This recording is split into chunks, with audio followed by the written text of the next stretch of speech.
Okay, so here I got this bearing off, so now I could pull this apart. Okay, I had the bearing off. I slid it back on just a little bit.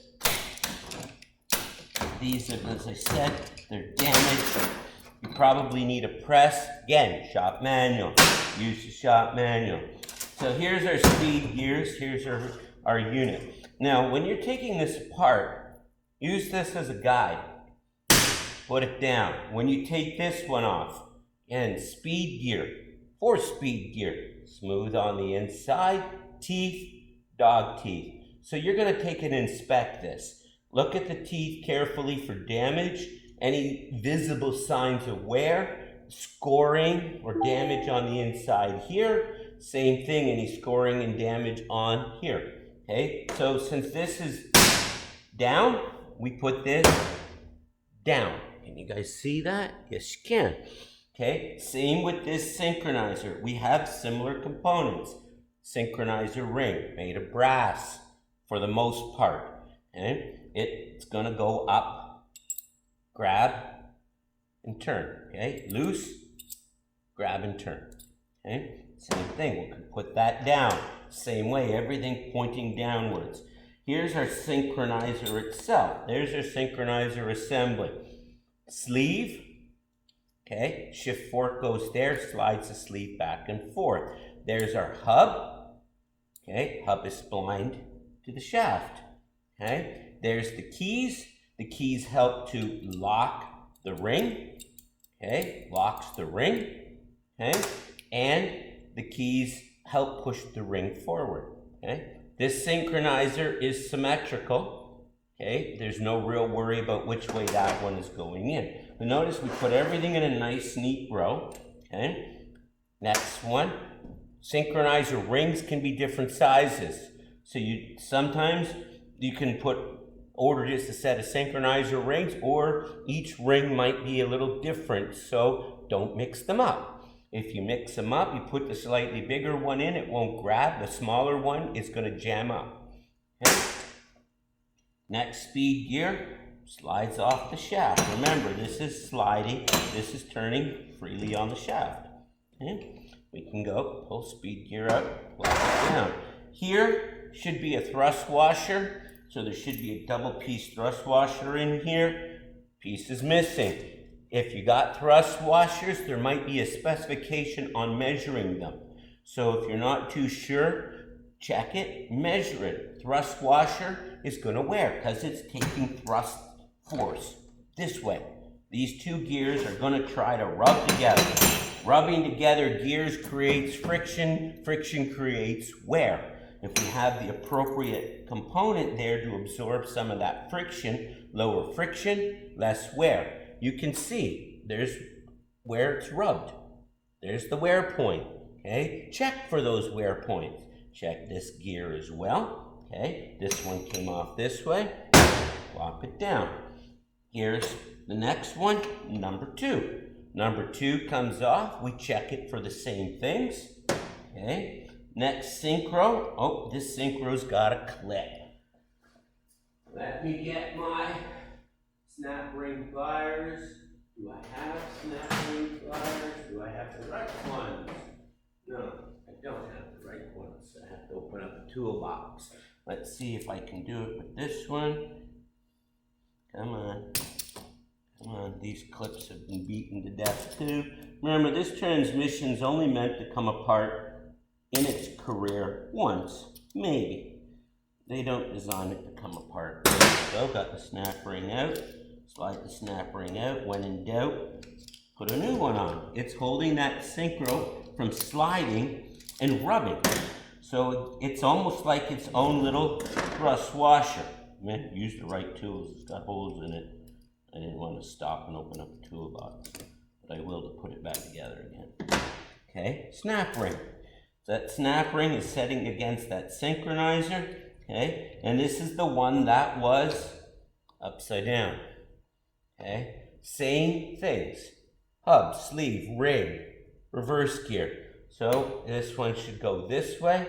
And as I said, I tried to show, and I hope you can see it. These teeth are a little bit damaged at this end. You can see, and there's a little bit of damage on the reverse teeth, and they're also going to have a little bit of taper to them to help them slide together better, because these have to slide in. So every time that slides in, we're going to get a little bit of touch, because sometimes it's going to line up perfectly and just go doom, and sometimes they're going to hit and have to slide in. Okay? And if this shaft is not, the car has not come to a complete stop, this could still be turning, and then we get as they come together. Okay? So this needed to go in, okay, this way, okay, right, because it slides up, okay, and then here is our first speed gear,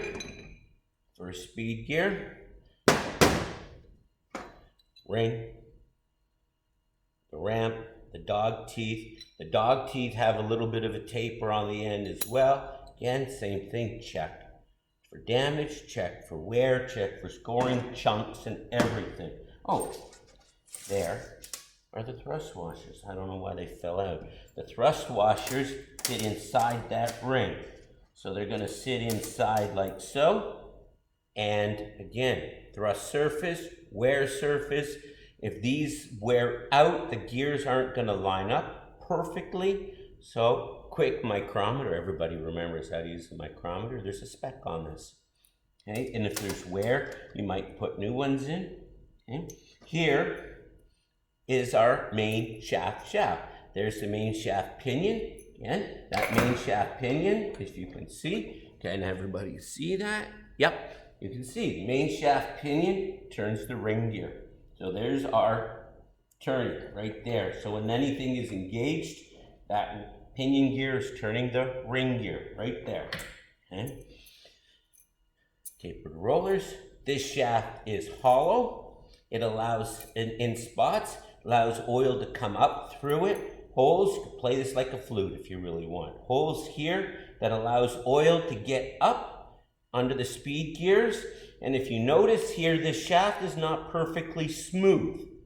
Okay, this has got little ribs on it, but it's still allowing it to turn. It's not attached. It's got the ribs, but it's not holding it tight.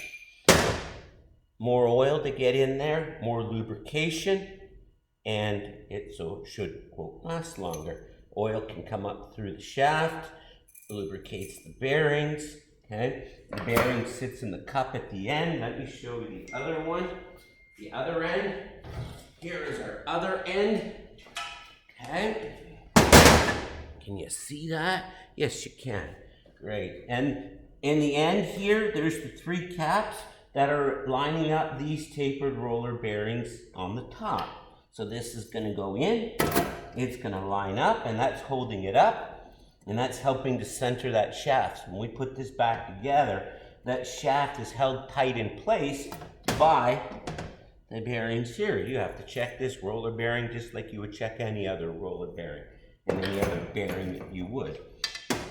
Okay, lubricate it. Well, you're not lubricating it because you've got fluid within inside this transmission or transaxle. Okay, first gear. Let's see if I can do this right.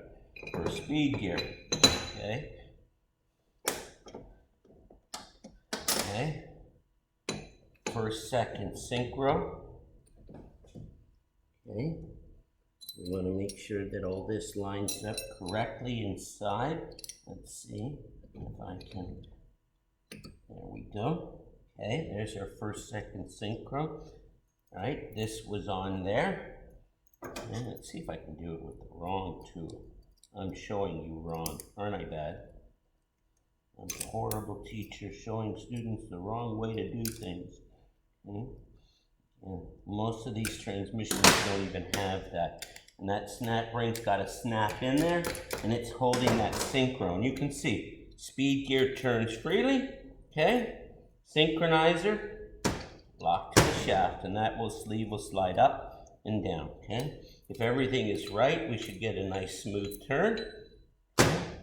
Next, synchronizer ring. And you notice the synchronizer has to attach to the lock to the dog teeth. So that next gear, the dog teeth have to go downwards, okay? They have to go down so that we can bring this up lock that gear. See that gear is locked to the shaft. This one's loose. We center it. Okay. Both of them are loose. We slide it down. Lock to the shaft.